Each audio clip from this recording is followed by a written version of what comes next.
So now we're going to look at another way of trying to maintain cleanliness in a radiography lab. So this is what is known as scrupulous cleaning. So when they talk about scrupulous cleaning, what do they actually mean when they talk about scrupulous cleaning as far as radiography is concerned?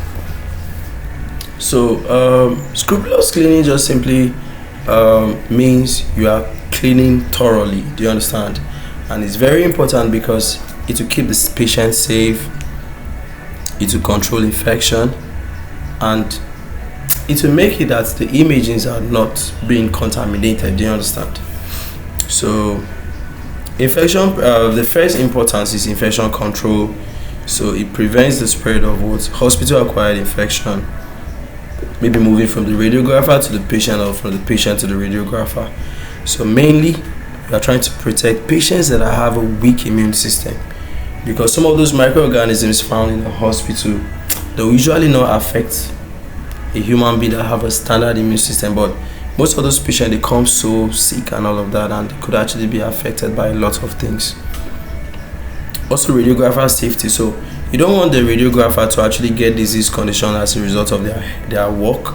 So those are occupational hazards. So equipment protection, it prevents the contamination of x-ray tables, detectors, and positioning aids. Also extends the lifespan of sensitized imaging equipment. So key practices for cleanliness in radiography lab is hand hygiene. So you wash your hands before and after being in contact with the patient. You use alcohol-based rubs when soap and water are not available. You disinfect the different equipments, the x-ray tables, the detectors, the positioning aids, and all of that, So environmental cleaning, so the whole environment should be neat. Then patient care items, all those gloves, linings for patients should always be sterilized. Okay.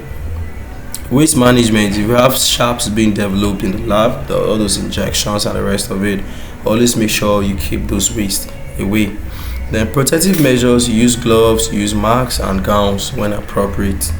Okay, so that's what we got for this scrupulous cleaning, okay, as far as the radiography lab is actually concerned.